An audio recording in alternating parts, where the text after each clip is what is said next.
hands together for Jesus, please. And you may confidently sit on every marital crisis of your life in Jesus' name. Amen. Glory be to Jesus. Amen.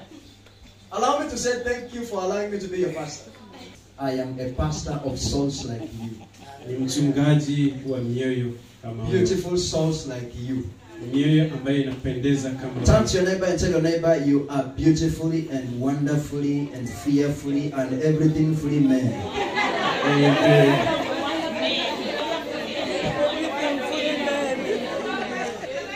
Say it like someone who understands English. Sema kama mtu mwenye anaelewa Kiingereza. Those of you who are not saying it, I wonder why. Ama una hasira na chuki ya sura nzuri ya jirani. I may not know why. Maybe your neighbor is beautifuler than you. How to maintain a healthy relationship in marriage? Jinsi ya kufanya uhusiano ambao ni bora wa kiafya ambao ndio bora.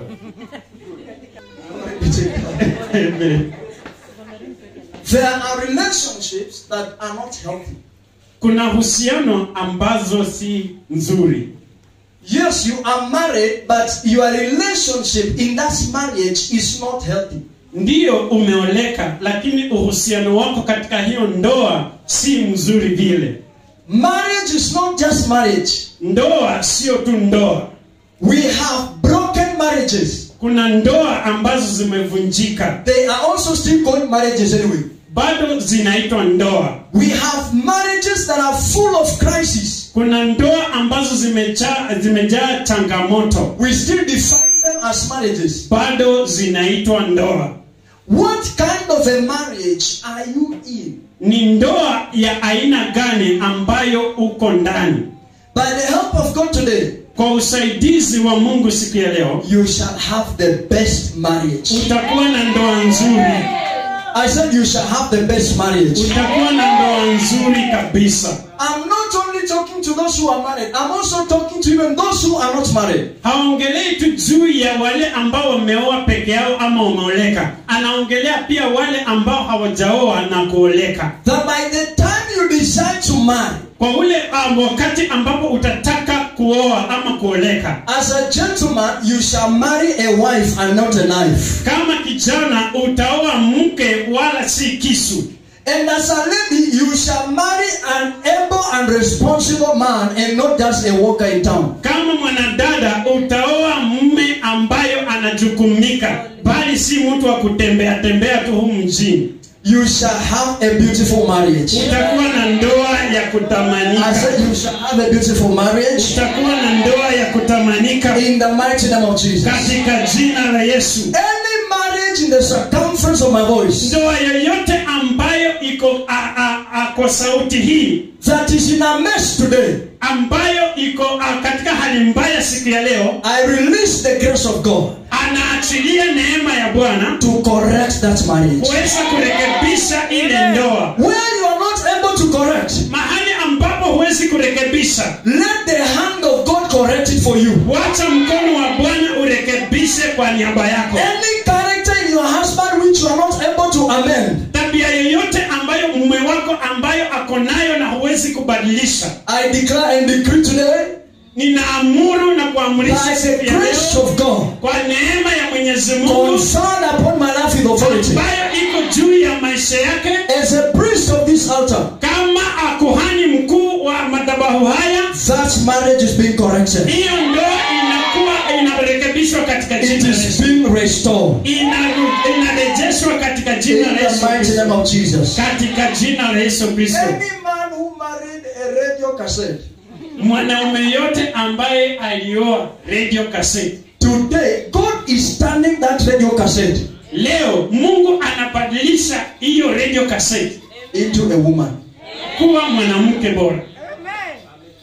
And there are also men who are radio cassettes. Na pia kuna wanaume ambao ni radio cassettes. God forbid that your radio cassette today is being corrected. Mungu ahurumie wale radio cassette, Mungu leo anarekebisha.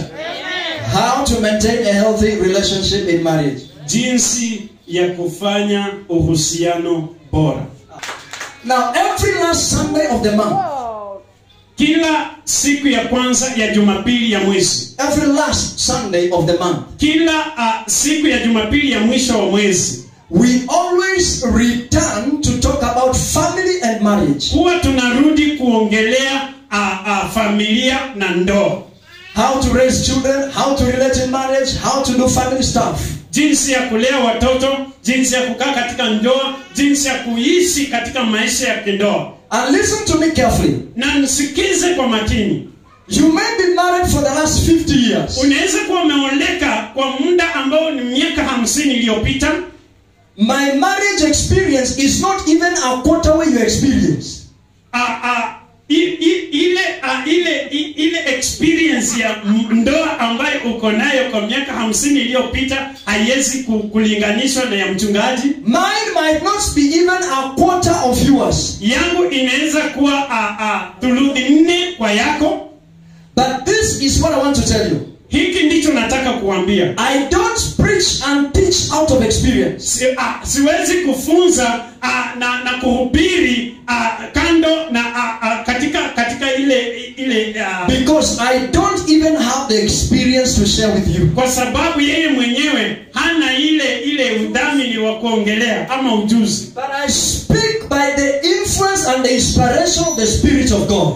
Anaongea kulingana na mwelekezo wa Roho Mtakatifu. And God being the author of marriage, na Mungu ambaye ni mwanzilishi wa ndoa, He has all the knowledge about marriage. Ako na ufahamu wote kuhusu ndoa. So as I read from Him, akisoma kutoka kwake, I have all to help you make your marriage better. Ako na kile cha kusababisha akusaidie ndoa yako isimame. Paul, a man who never got married, Paulo ambaye ni mwanaume hakuwayo, he is the best teacher about marriage. Ni mwalimu mzuri sana wa ndoa. Why? Kwa nini? Because Paul was writing by revelation. Kwa sababu Paulo alikuwa anaandika kutokana na ufahamu. Paul was teaching by revelation from God. Paulo alikuwa anafundisha na ufahamu kutoka kwa Mungu. No wonder why even after Jesus died, ndio maana baada ya Yesu kufa, every other Bible writer didn't have anything to write. Kila aliyekuwa mwandishi wa Biblia hakuwa na kitu cha kuandika. Because they were writing from experience. Kwa sababu walikuwa wanaandika kutokana na ufahamu. They were writing what they saw.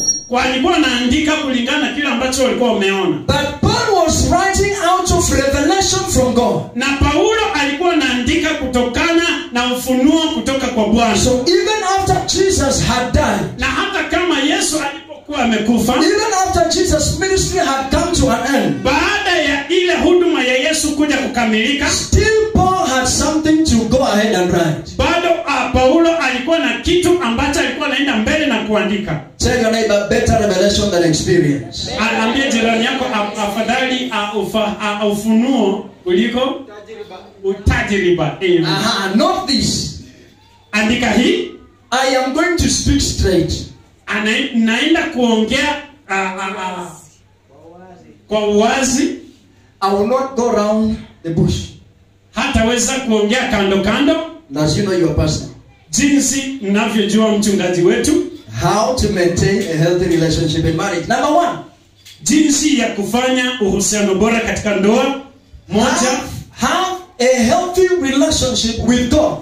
Kuwa na uhusiano ambao ni bora na Mwenyezi Mungu. If you want to have a healthy relationship in your marriage, kama unataka kuwa na uhusiano mzuri kwa ndoa yako, you must have a healthy relationship with God. Ni lazima ukuwe na uhusiano mzuri na Mwenyezi Mungu. Because God is the author of this marriage. Kwa sababu Mungu ni mwandishi wa hizi ndoa. Nobody has enough wisdom about marriage apart from God. Hakuna mtu ambaye akona hekima iliyo bora kuliko Mwenyezi Mungu. So for you to have a horizontal relationship, kwa kuwa wewe ukuwe na ufahamu ambao uko na ufahamu kuhusu ndoa, you must have a vertical relationship with the author of the same marriage. Ni lazima ukuwe na uhusiano ukuwe na ufahamu kwa uhusiano na Mwenyezi Mungu. If you don't relate well with God, usipohusiana vizuri na Mwenyezi Mungu, you will not relate well with people. hautahusiana vizuri na watu. Tell your neighbor, relate well with God. Ambia jirani yako, husiana vizuri na Mwenyezi Mungu. Tell your neighbor again, relate well with God. Ambia jirani yako, husiana vizuri na Mungu. When you relate well with God, wakati unahusiana vizuri na Mungu, He has the power to control everything on the face of the earth. Ako na uwezo wa kuweza kuweka kila kitu chini ya jua kwa miguu yake. So your successful relationship with God, so ufanisi wa ndoa yako ama uhusiano wako, when you relate well with God, wakati unahusiana vizuri na Mungu, God causes every other relationship in your life to go right. Mungu anasababisha kila uhusiano zote kwa maisha yako kwenda vizuri. Romans 11:36. Warumi 11:36. Romans 11 verse number 36. Warumi 11. If you get there, say a faithful hallelujah. Ukifika hapo useme amen. Romans 11:36. Warumi 11:36. Are we all there? Tuko pale. For everything comes from Him, kwa kuwa vitu vyote vyatoka kwake, and exists by His power, viko kwa uweza wake, and is intended for His glory, tena vinarejea kwake. So for everything comes from Him and exists by His power and is intended for His glory. Kwa kuwa vitu vyote vyatoka kwake, viko kwa uwezo wake, tena vinarejea kwake, utukufu una yeye milele. Amina. So everything comes from God. Kwa hivyo kila kitu kinatoka kwa Bwana. Everything belongs to Him. Kila kitu ni chake. And everything exists for Him. Na kila kitu kinaishi kwa sababu yake. So in the first place you must understand that you exist for God. Kwa maana ni lazima uelewe kwamba unaishi kwa sababu ya Mungu. If you think you exist for your wife, ukifikiria kwamba unaishi kwa sababu ya mkeo, then you are bringing competition in the glory of God. Sasa unaleta ile mashindano kati yako na Mwenyezi Mungu. If you think you exist for your husband, ukifikiria kwamba unaishi kwa sababu ya mumeo, then you bring competition between God and your husband. Then unaleta ushindano kati yako na Mwenyezi Mungu. Number one, know that you exist for God. Ya kwanza, jua ya kwamba unaishi kwa sababu ya Mungu. So give God the first priority in your relationship. So patia Mungu kipaumbele kwa kila kitu kwa maisha yako. To save time, let me read 1 Corinthians 8 verse number 6. Translate what I read. Don't look for the scripture because you take too much time. 1 Corinthians 8 verse number 6. Wakorintho wa kwanza 8:6. But for us there is one God. Kwa sisi kuna Mungu mmoja. The Father by whom all things were created. Kwa Baba ambaye kila kitu kilifanyika. And for whom we live.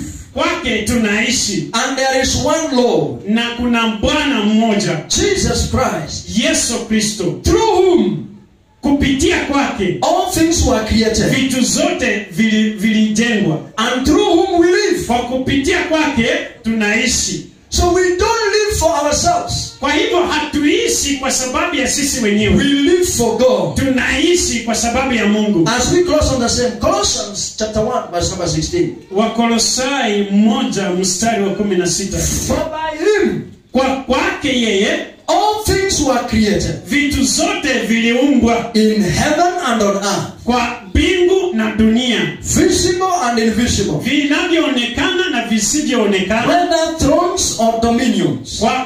Kwa kiungu na hata kwa uwezo. Or rulers or authorities. Wale ambao wa viongozi wanaoongoza na mamlaka. All things were created through Him. Vitu zote viliumbwa kupitia kwake. And also for Him. Na kwake. So even your marital relationship, hata kwa uhusiano wako wa kindoa, it was created for Him. Ilijengwa ama ilisababishwa kwake. So acknowledge God first So ni lazima uweze kumjua Mungu kwanza before your relationship can be found. ndio uhusiano wako ukuje pili. When God is our number one, Mungu akiwa namba moja kwetu, we will naturally develop healthy relationships on earth. tutakuwa na uhusiano wa kikawaida kwa hii dunia. But when we put our relationships number one, Lakini tunapoweka uhusiano wetu kitu cha kwanza here on earth, hapa duniani, putting God last, kuweka Mungu mwisho or putting God second on the list, ama kuweka Mungu katika ile nakala yako, God says he's a jealousy God. Mungu anasema ni Mungu mwenye wivu And he does not take competition. na hawezi kuchukua mashindano ama ushindano. Tell your neighbor you shall not compete.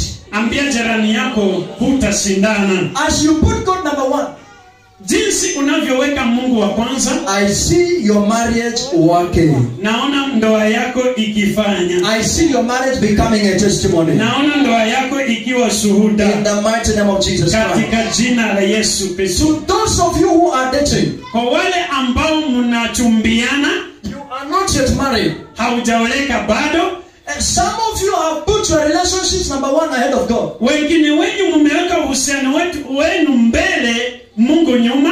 You know very well that on a Sunday you're supposed to come for fellowship. Unajua ya kwamba siku ya Jumapili unafaa uje ushirika, But you don't come to church. lakini huji kanisani, You go out on a date. unaenda nje kwa sababu ya uchumba. You have killed that relationship yourself. Umeua huo uhusiano wewe mwenyewe. And some of you tell your parents, I'm going to church. Na wengine wenyu mnaambia wazazi ya kwamba naenda kanisani. By 7 in the morning you have already left home. Kwa saa 1 asubuhi ushatoka nyumbani. So your parents think you are going to church. Wazazi wako wanafikiria kwamba umeenda kanisani. Little do they know that you are not going to church. Kidogo hawajui ya kwamba hukuenda kanisani.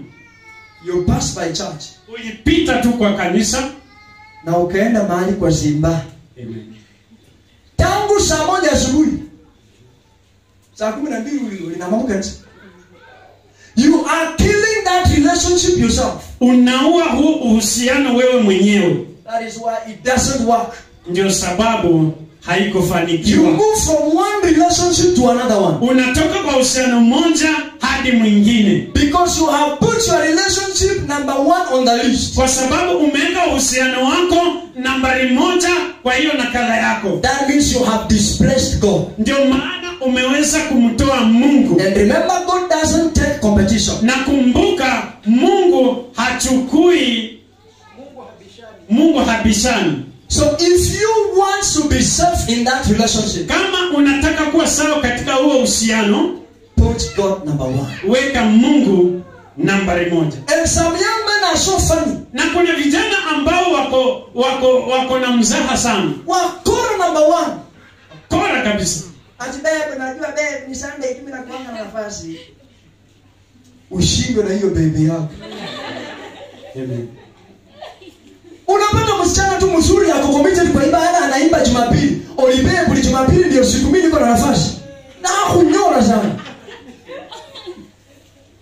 You confuse the child of God. Unafanya mtoto wa Mungu anakaa hana mwelekeo. She leaves God for you. Anawacha Mungu kwa sababu yako. You confuse her and frustrate her life. Unamchanganya na kumfanya maisha yake yawe magumu zaidi. Kama umekaa karibu na mtu anakaa kijana hivi na amevaa rongi, mwambie wewe. Mwambie usiporekebisha utakutana na pastor. So make sure that you give God number one priority. Ukifanya uweke Mungu namba 1 katika maisha yako. Hiyo ujanja vijana mtawacha. Amen. Mtawacha. Na wananiangalia. Wanaangalia. Mtawacha. Sema tutawacha. Unaona kumbe mnafanyana. Ungekuwa unafanyanga ungesema. Praise God first. Weka Mungu kwanza, And every other thing shall follow suit. na kila kitu kitafuata baadaye. When you place other things ahead of God, Ukiweka vitu zingine mbele ya Mungu, whatever you reverence up above God, vile vitu ambavyo unavipa dhamana anajishusha so that he takes his place. ndio yeye apate nafasi yake. So whether you like it or not, Upende usipopenda, if you are in a marriage and you put it above God, ukiwa katika ndoa na umeiweka juu ya Mungu, mutapigana usiku na mchana. Amen. There will be no peace in that home. Kutakuwa na amani. No peace. Mza kwa kwa ngozi sipo msongo ayendu. Nenda kwa jirani anaingilia jikoni. Mnakutania sitting room. But I pray for someone today. Naombea mtu siku ya leo. As you give God the first priority, unapompa Mungu kitu cha kwanza, your marriage shall be sweet. Na ndoa yako itakuwa tamu. Number 2, how to maintain a healthy relationship in marriage. Nambari ya 2, jinsi ya kufanya uhusiano mzuri katika ndoa. If anything bothers you in that relationship, kama kuna kitu kinakufanya unakosa amani katika hiyo ndoa, discuss that thing. Ongelea hicho kitu. If anything causes you to lack peace, kama kuna kitu kinakusababisha unakosa amani, talk about that thing. Ongelea hicho kitu. In a healthy relationship, kwa uhusiano ambao ni bora, if anything bothers you, kama kuna kitu kinakufanya unakosa amani, discuss that very thing. Ongelea hicho kitu. It is best to talk about it. Ni vizuri kukiongelea other than keeping it to yourself, kuliko kujiwekea mwenyewe ndani yako, because it shall eat you up every day. Kwa sababu itakuwa inakukula ndani kila siku. Ephesians 4:26. Waefeso 4 mstari wa 26. Turn together with me to Ephesians 4 verse number 26. Waefeso 4 mstari wa 26. And do not sin by letting anger control you. Don't let the sun go down while you are still angry. Ephesians. Waefeso 4:26. Mwe na hasira, ila msitende dhambi. Jua lisiche na uchungu wenu bado haujawatoka. Anger itself is not sin. Hasira yenyewe si dhambi. Because there are things you need to get angry about. Kwa sababu kuna vitu ambavyo ni lazima ukasirike juu ya hivyo. You must be angry at sin. Ni lazima ukasirike kwa sababu ya dhambi. You must get angry at sin. Ni lazima ukasirike katika ukiona dhambi. But when the sun goes down, lakini jua linapotua, while you are angry, na bado uko na hiyo hasira, it is sin. Ni dhambi. So you better talk about an issue. Ni vizuri uiongelee hicho kitu, so that you settle it, ndio uweze kuisuluhisha, instead of going to bed with that anger, kuliko kuingia katika kitanda na hiyo hasira. Anger is expressed in sharp words. Hasira huanga inajionyesha kwa maneno makali. When someone is angry, wakati mtu ana hasira, they throw sharp words. Anatoa maneno ni makali. You hear them talk things you didn't expect them to say. Unasikia mtu anasema vitu ambavyo hukutarajia kwamba atavisema. And when some people are angry, wakati watu wengine wako na hasira, they don't even give you attention. Hawawezi wakakupa ile nafasi ya kuongelesha. If you get a lady or a woman who is angry at her husband, ukipata mwanadada ambaye amekasirika kwa ajili ya mmewe, she might refuse to cook the whole month. Anaweza kataa kupika mwezi mzima. Just because the husband came in the house late. Kwa sababu mume alikuja nyumbani kama amechelewa. If you know that with him coming late, ukijua kwamba yeye kwa kukuja kama amechelewa, is something that bothers you, ni kitu ambacho kinakufanya unakosa amani, tell him, sweetheart, let's talk about this. Mwambie, babe, acha tuongelee hii. You coming here late, wewe kukuja hapa kama umechelewa, is not giving me peace. Hainipi amani. So discuss the issue. Sasa ongelea hicho kitu. Instead of avoiding to cook for him for the whole month, badala ya kuacha kumpikia mwezi mzima. Wamama mnakataanga kupika kwa sababu ya hiyo, mushindwe. Amen. Sema amen. Mushindwe. So talk about the issue. Ongelea hicho kitu, so that you have peace in that home. Ndio maana ukuwe na amani katika hilo boma. Don't keep the issue to yourself. Usiweke hicho kitu ndani ya moyo wako. gods are there who can keep quiet for 3 months. Kuna wale wanadada ambao wanaweza nyamaza kwa miezi 3. Hakuongeleshi kwa nyumba. Lakini wakati jirani akiingia, nauliza mwiti kioza. Ulimuingiza munjuru na abwesha mimi.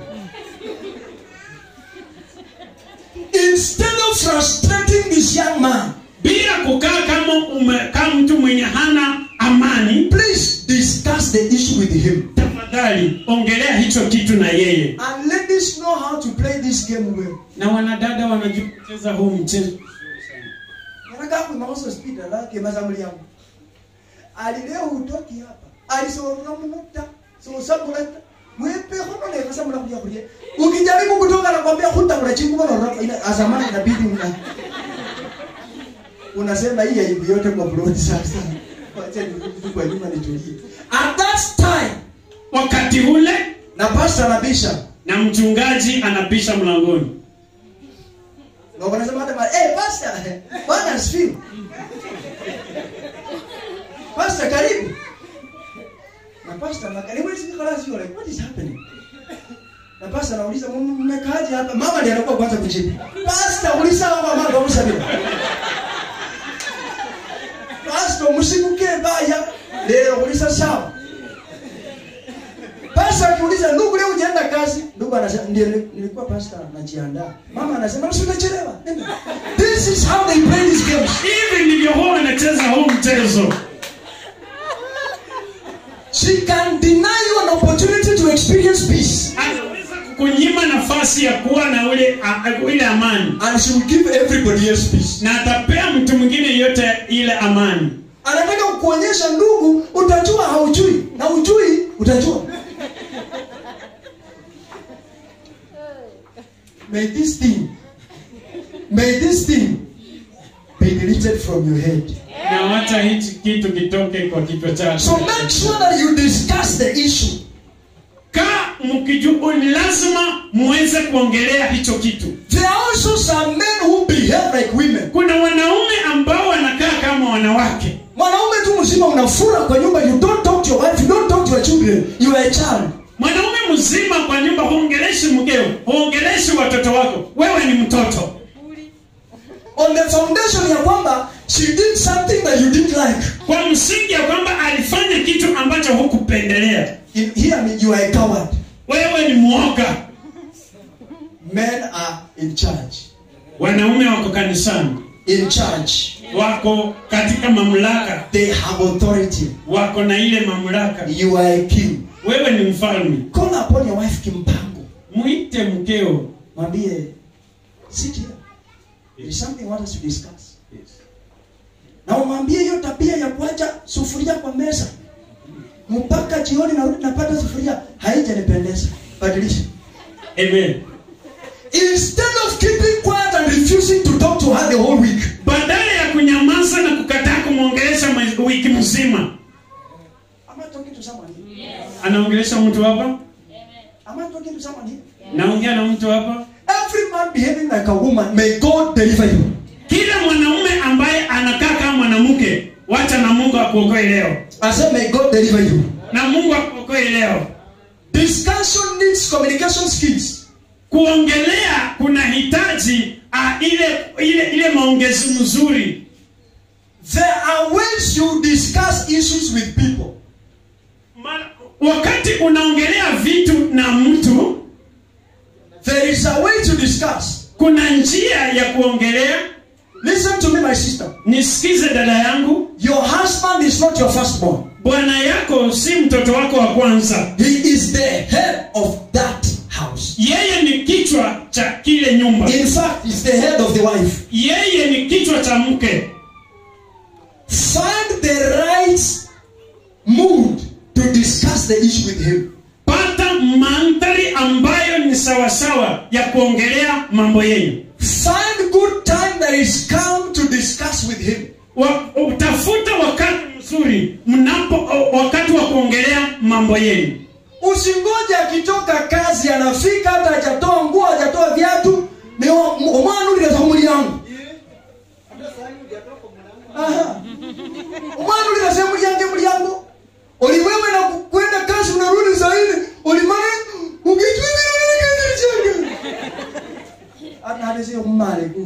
Amen.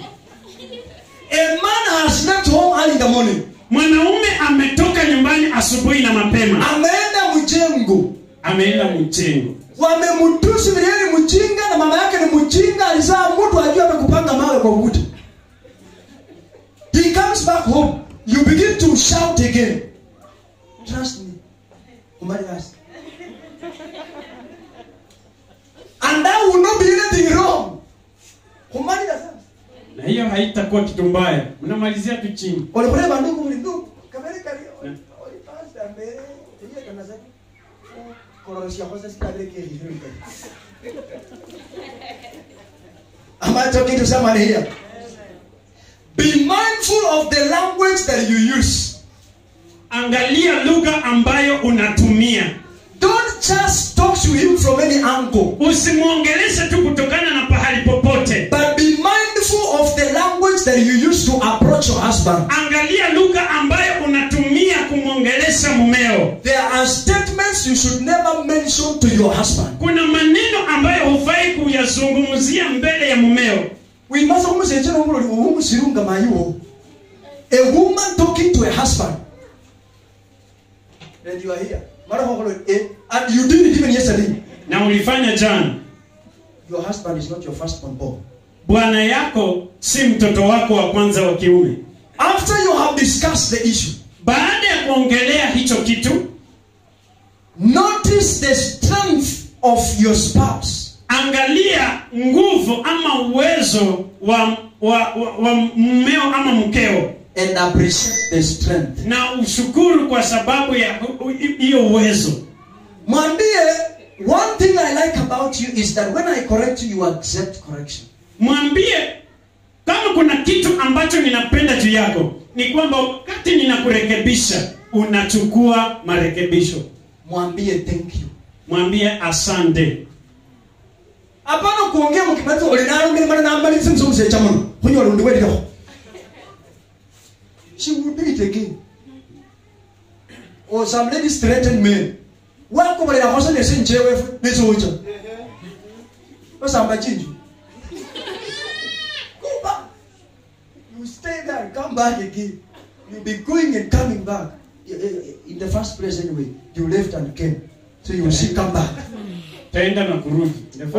Whatever you're looking for is just here, it's not there. Kile unatafuta kiko hapa, hakiko huko penye unaenda. Am I talking to someone? Naongelesha mtu. So find the right mood to speak to your husband and your wife. Tafuta mandhari mzuri ya kuongelesha mkeo ama mumeo. Don't discuss issues in anger and in bitterness. Usiongelee mambo yako ya kindoa wakati una hasira na uko na machungu ndani yako. Put away that anger and discuss. Weka mbali hiyo hasira na muongelee.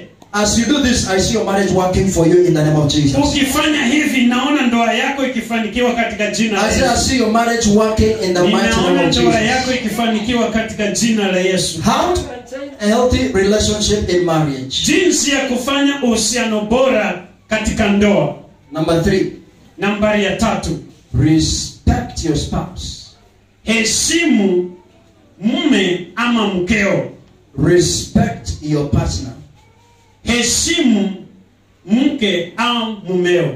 In any relationship, kwa uhusiano wote, if respect is not there, kama heshima haiko, that relationship will not work. Huo uhusiano hautafanya. Even if it's a business relationship, hata kama ni uhusiano wa kibiashara, if there is no respect for your partners in business, kama hakuna heshima kwa wale ambao mnafanya nao kwa biashara, that relationship will fail. Huo uhusiano utaanguka. So your partner's wishes and feelings have value. So mwenzako hisia za mwenzako ziko na dhamana. Respect means that you understand and receive the person the way the person is.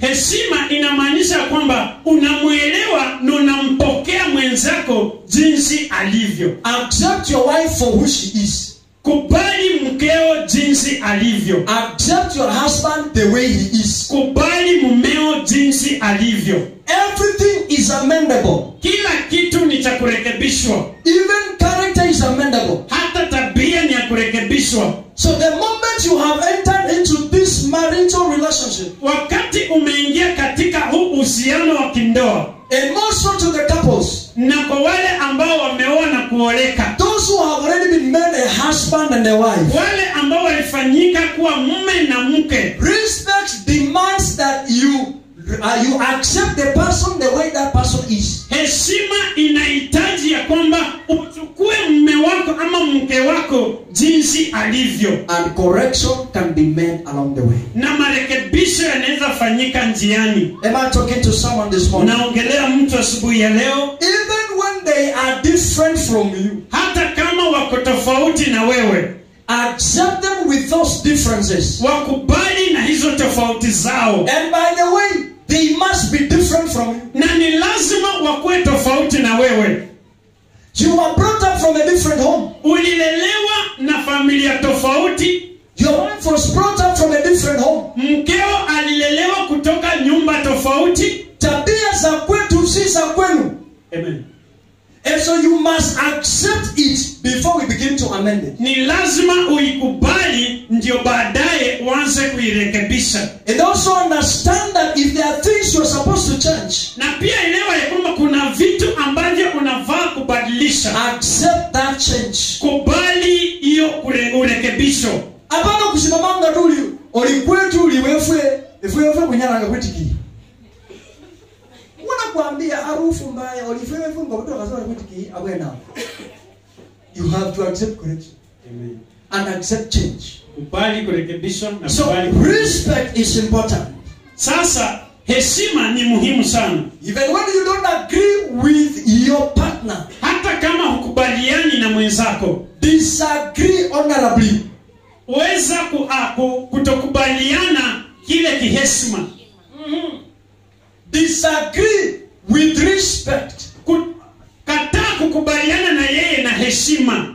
Don't disagree full of madharau and hizi vitu zingine.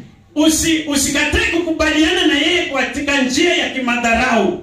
But disagree with him or her in a honorable manner. Usikubaliane na yeye katika njia ya kiheshima. Now, respect in a relationship builds confidence. Now, heshima katika ndoa inajenga ile ujasiri. It builds trust. Inajenga uaminifu. It builds safety. Inajenga ile kuwa na amani. Anyone that is not respected in a relationship, Yeyote ambaye hajaheshimiwa katika uhusiano, that particular individual is always not safe. huyo mtu wakati mwingi huanga hana amani. That person cannot trust anyone. Huyo mtu hawezi amini mtu yeyote yule. That person cannot be okay. Huyo mtu hayuko sawa. The person lives under trauma. Huyo mtu anaishi katika shida. So respect in a marriage, Heshima katika ndoa it builds confidence and trust. inajenga ujasiri na heshima. I see this respect building confidence in your marriage in the name of Jesus. Naona hii heshima ikijenga uaminifu katika ndoa yako. To the men, Kwa wanaume, respect your wife. heshimu mkeo. If you're seated next to a man, Kama umekaa karibu na mwanaume, tell that man, respect your wife. ambia huyo mume, heshimu mkeo. Most of the men are seated here.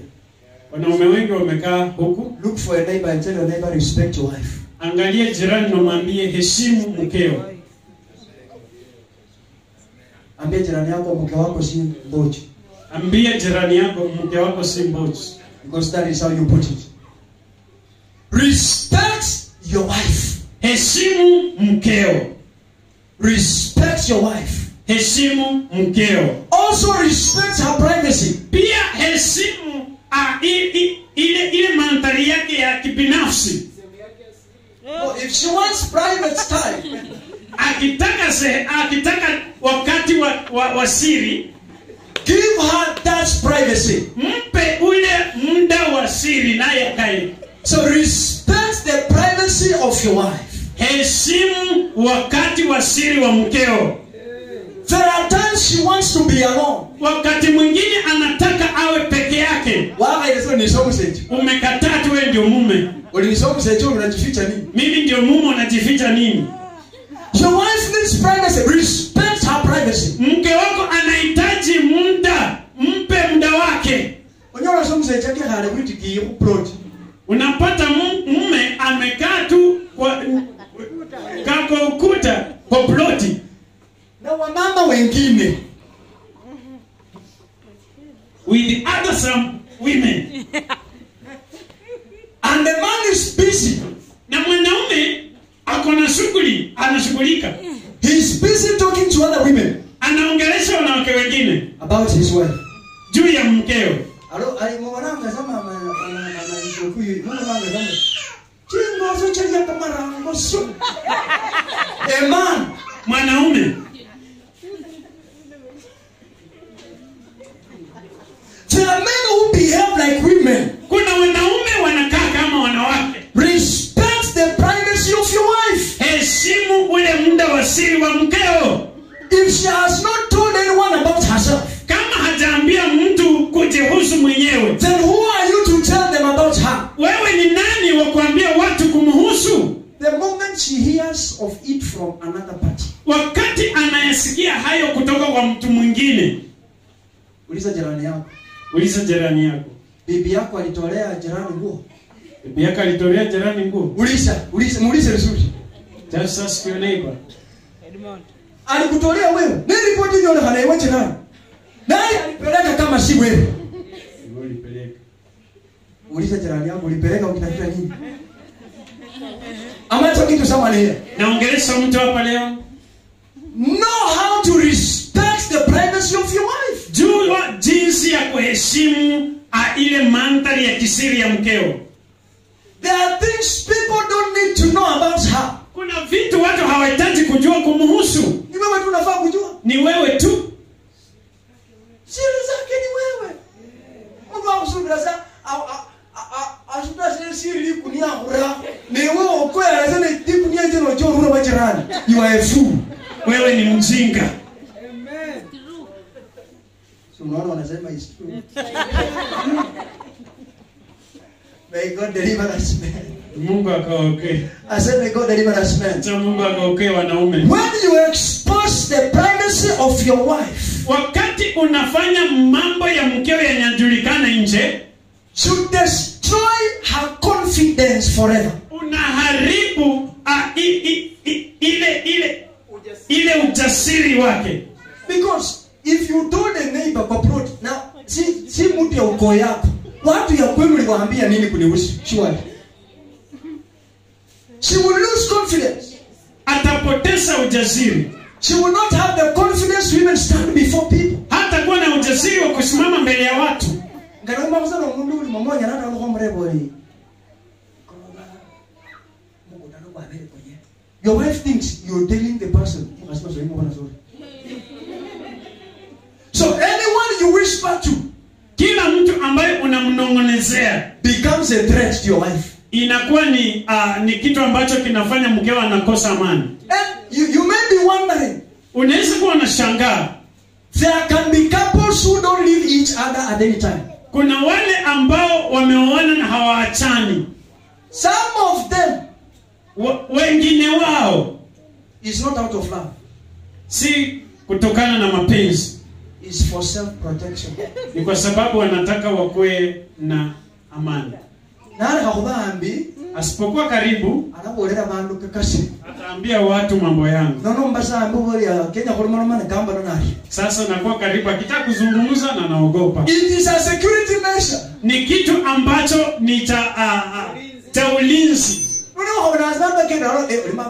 Some of them are there for security. Usione watu wanatembea pamoja unasema ni upendo. Wengine wao wako tu pale kwa sababu ya ulinzi. Respect the privacy of your wife. Heshimu mandhari ya kibinafsi ya mkeo. Wanaume wengine wanahitaji tu some beating.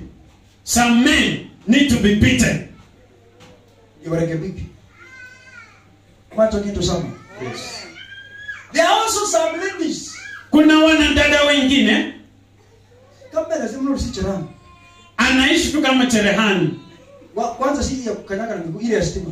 Si ya kukanyaga na miguu, ni ile ya stima. So anaweza kidogo. Maneno 200. They don't keep any secret. Hawezi kuweka siri. No secret. Hakuna siri.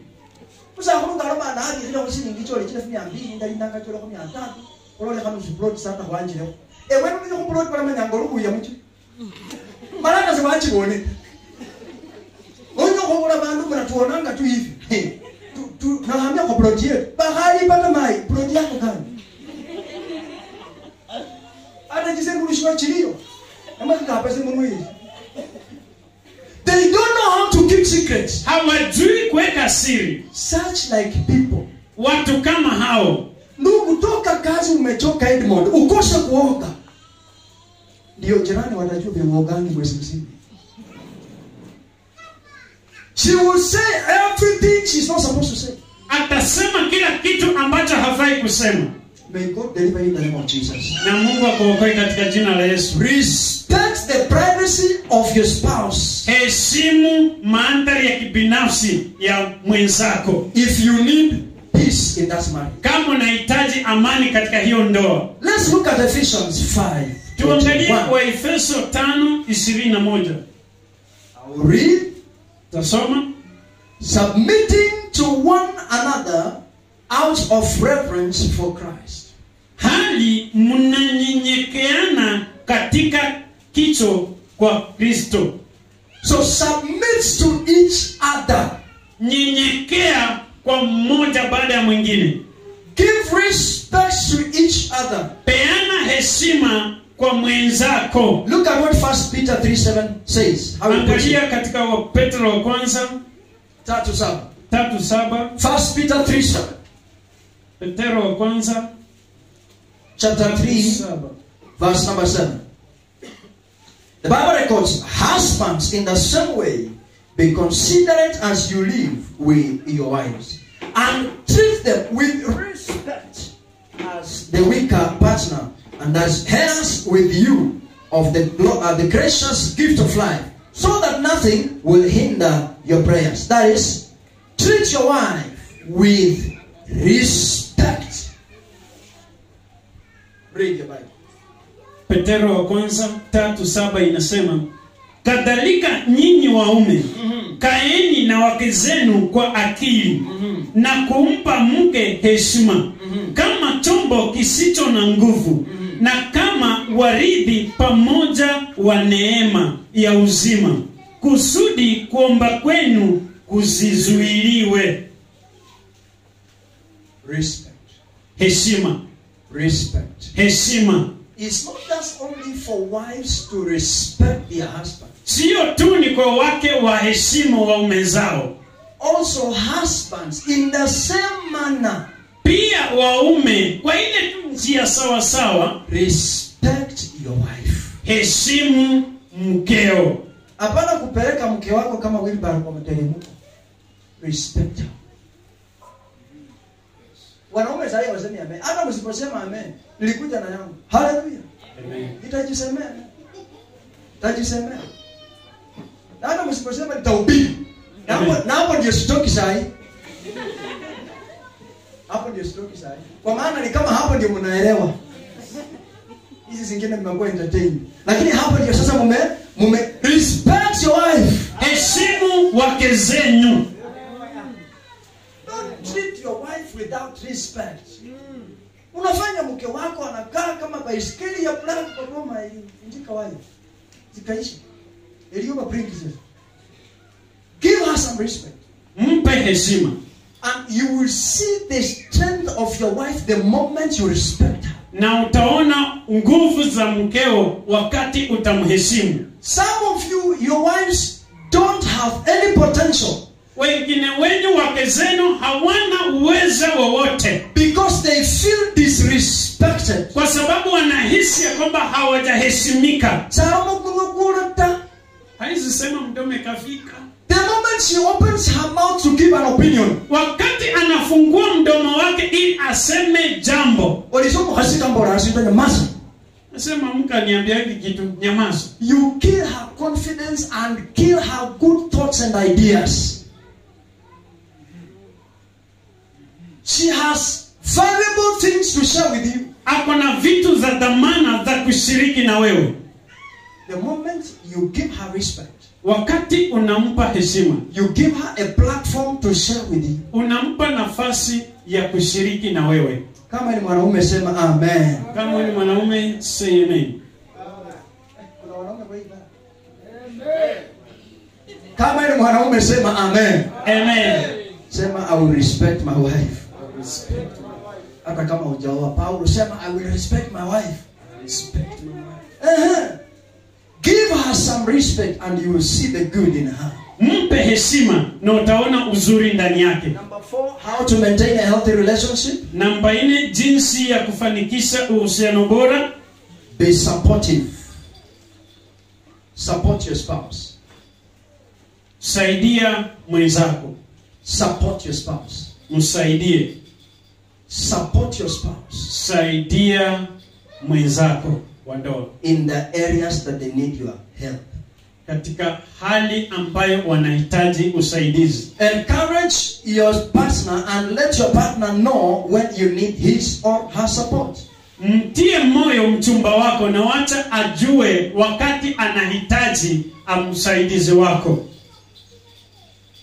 In case you need your husband's help, kama unahitaji usaidizi wa mumeo, let him know that you need his help. Mjulishe na ajue ya kwamba unahitaji msaada wake. Common sense is not common to all people.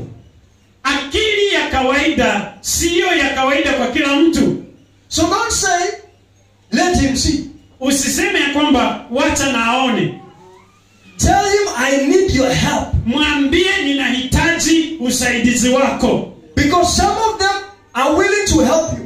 Wengine wao wanataka kukusaidia, but they think you are comfortable. Lakini wanafikiria kwamba uko sawa. You have proven to be okay. Umeonyesha kwamba uko sawa. So there is no need for their support. Sasa hakuna sababu ya wao kukusaidia. Ask them, please give me support. Waulize, tafadhali nisaidie. Glory be to God. Amen. Give me support. Nipe usaidizi. Usingangane tu na gunia mahindi kwa soko. Olumushe jamu ngeliku kesuri yanzi kambara ne mbumia nilikunia. Mwambie ichitire ndire nene. Help me. Bure utafunja mgongo. Ukifikiria ati haoni, ati kwani hana macho. Anaona lakini anajua sina biyo mkasasa. Eyewi Diku nyao yora angazanga komeko. Bora kali tini. Say lazima itafika mahali naenda. No. Tell him I need your help. Else, mwambie nahitaji usaidizi. He will know I have a tractor here. Raisa atajua kuna tractor hapo. Kwanza vitu vizito anasema, "Mama kuja, wewe ndio unajuanga kubeba hizi. Shikia hapa." So let him know that you need his help. Wacha ajue kwamba unahitaji usaidizi wake. So don't just leave people to stray. Usiwache watu wakaweze kungangana. This is what ladies do. Hivi ndivyo wanadada hufanya.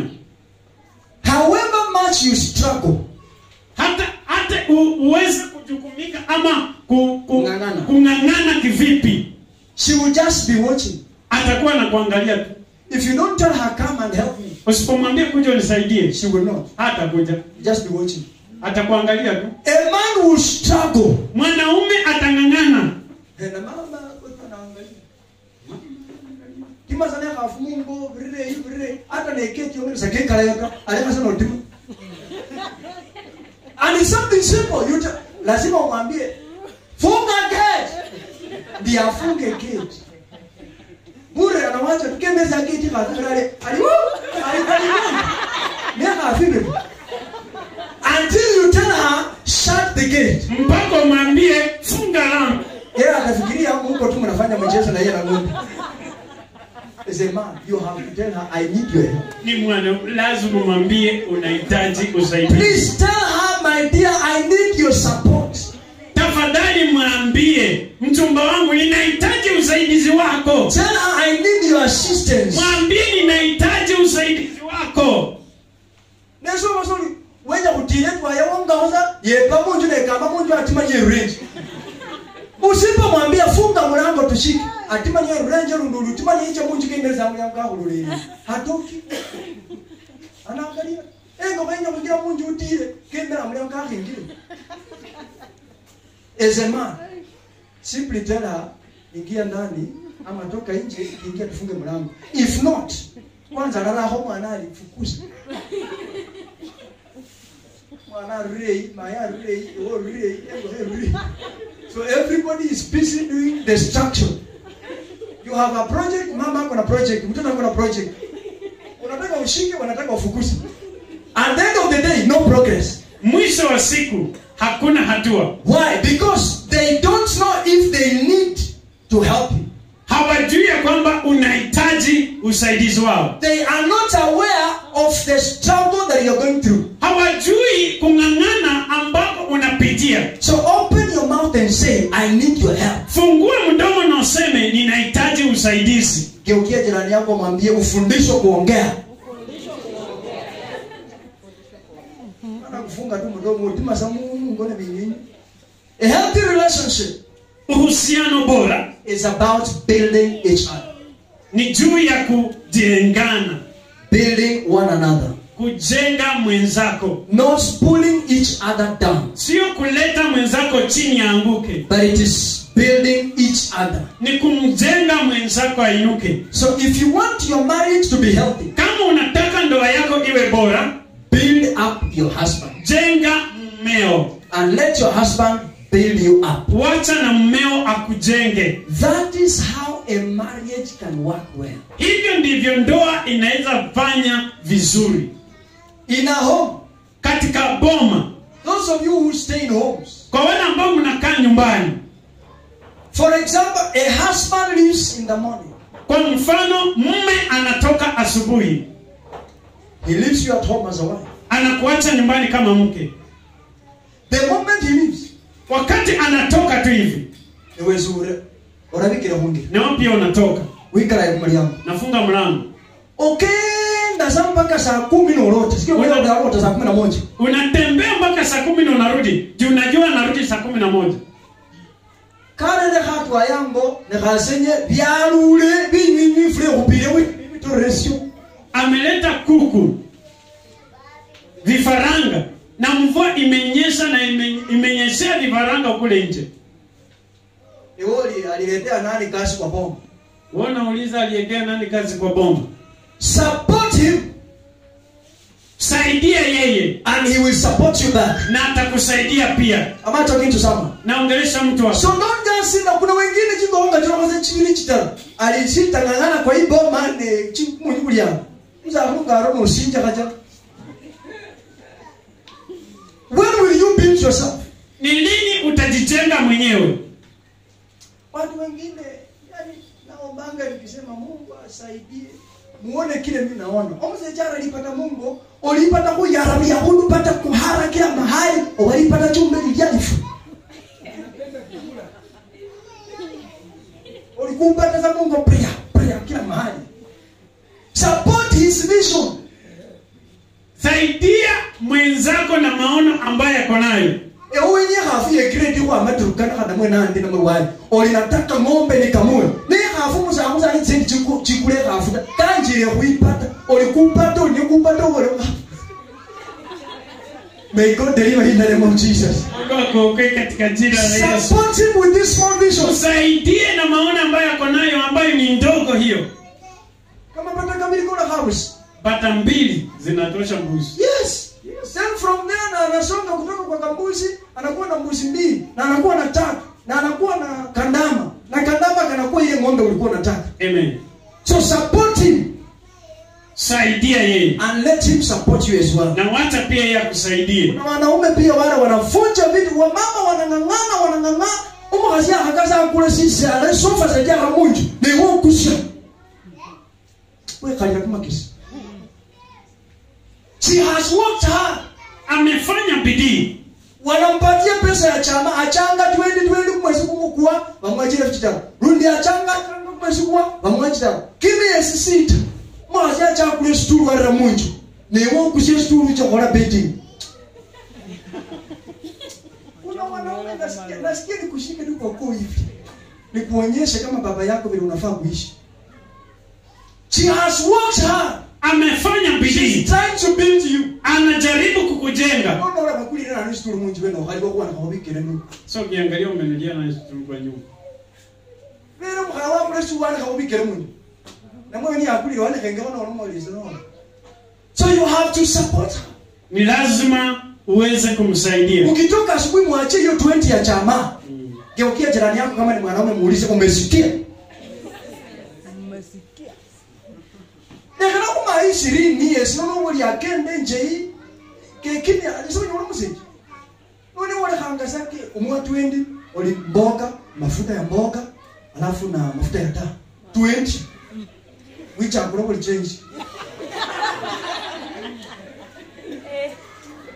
Unafaa upeleke kwa Munanda uuzwe. Mama ajiweko faida ya pesa kwa hii dunia. 20 oli mboga, mafuta. Alafu ya taa pia jioni nikikuja change. Ewo menyana 20 range, no ali mulima mu hotel 150 which are not change ya 20. Am I talking to someone here? May all the men in the house na wanaume wote katika nyumba leo support your wives in the name of Jesus. Wasaidie wake zao katika jina la Yesu. I said may they support their wives in the name of Jesus. Wasaidie wake zao katika jina la Yesu. Next year 2021, mwaka ujao, mwaka 2021, if I ask people in this church, nikiuliza watu kwa kanisa hili, stand with the work of God, simama na kazi ya Mungu, raise 2000, toa shilingi 2000, and your wife looks at you, na mke wako anakuangalia, you will have trouble with me. Utakuwa na shida na mchungaji. Because that means as a man you have not supported her to have her own investment. Hiyo inamaanisha kwamba kama mwanaume hujaweza kusaidia mke wako katika mambo yake. Geukia mwanaume ako karibu mwambie jitahidi. Jitahidi. Maana 2021 ni mwezi mmoja imebaki. Genesis chapter 2 verse number 18. The Lord God said. Na Bwana Mungu akasema. 2:18. Mwanzo 2:18. Genesis 2:18. The Lord God said. Bwana Mungu akasema. It is not good for the man to be alone. Si vema huyo mtu awe peke yake. I will make him a suitable helper. Nitamfanyia msaidizi wa kufanana na yeye. So a wife is a suitable helper to a husband. So mke ni msaidizi ambaye anafanana mumewe.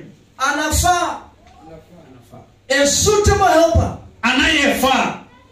So you came into the life of that man to support that man. Ulikuja katika maisha ya huyo mume ili kumsaidia. You came into the life of your husband to support him. Ulikuja katika maisha ya mume wako kumsaidia. You didn't come into his life to discourage him. Haukukuja katika maisha ya mumeo kumfanya akate tamaa. So make sure that you encourage him.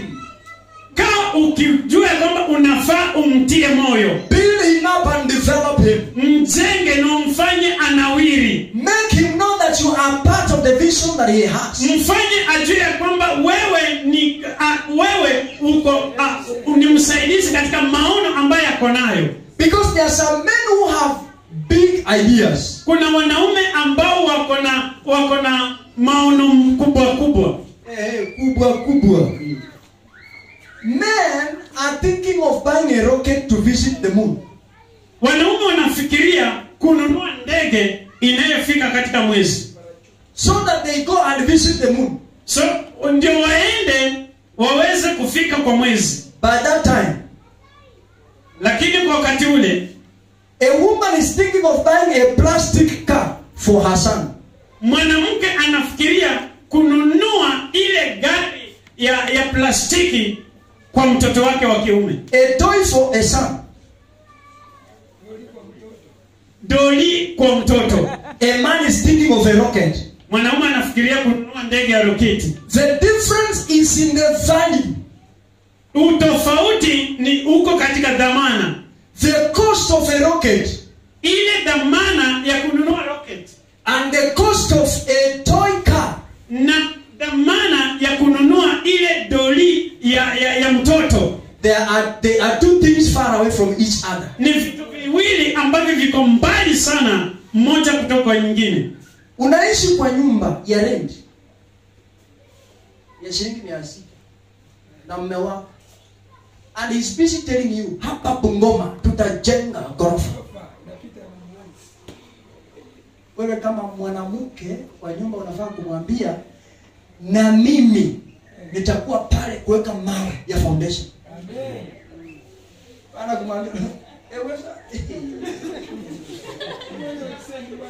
Orasanga no fa. What ile kana ne plot hata bikereza mtamu.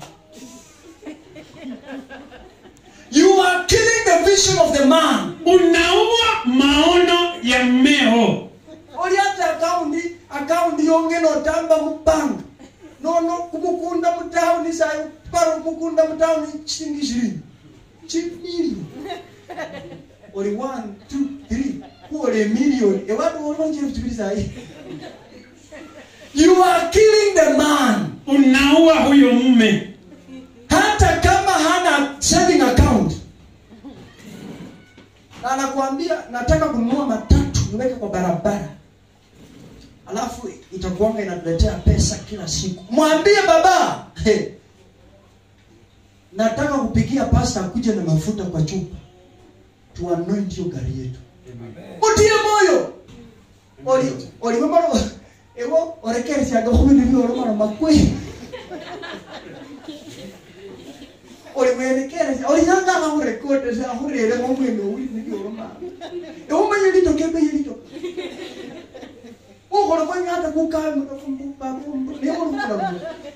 You are killing the man.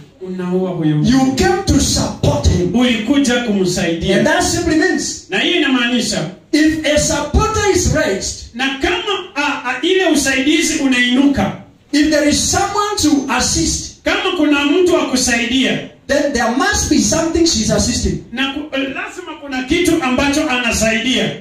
So the man must be doing something. Ni lazima mume awe anafanya kitu. Not lazing around. Not sio kukaa tu hapo. Ukiye mwanaume hapo karibu na yeye mwambie lazima ufanye kitu ndio usaidiwe. Lazima ufanye kitu ndio usaidiwe. Something funny about this help. Kitu ambacho si cha kawaida kuhusu huu msaada. And I love it so much. Na naipenda sana. If you are sleeping, kama unalala, what does the helper do? Msaidizi wako anafanya nini? Kwa sababu kazi waifanya ni kulala, wanakusaidia kulala. Nulewe wabe ishuko kasule kharasi niyo rundano ile kumbavu. Talking to somebody. Are you hearing me? Nasikia. Are you hearing me? Nasikia mchungaji. Are you hearing me? Nasikia mchungaji. A man must be doing something. Mwanaume lazima awe anafanya kitu. So that a helper comes to help him in doing whatever he's doing. Ndio msaidizi aje amsaidie kwa kufanya kile kitu. Najua hauna pesa mingi ya kuanza biashara. Lakini uko na kashamba kakuota. Ewe kule mbako samuna. Msaidizi atakuja kusaidia kumngomolea. Alo. Hapana huna sisi huyu unataka kadhaa huyu anapara parasa. Pick up your son. Alafu lori. Sawa, na sawa. Pick up moja yangu. Pick up mbili yangu. Pick up tatu yangu. Pick up nne yangu. Waliweta lori zaidi. Waliweta wapi? Sita pick up yangu. Sawa. Mpaka saa 7 nuru tengo wenye hoja. Your wife is supposed to come and help you count pickups. Mke wako anafaa kuja kusaidia kuhesabu zile magari on the road kwa barabara. Ndio kana bundu ba kuwekesha bundu msikiti cha bali possession bali confession is possession. Kiri.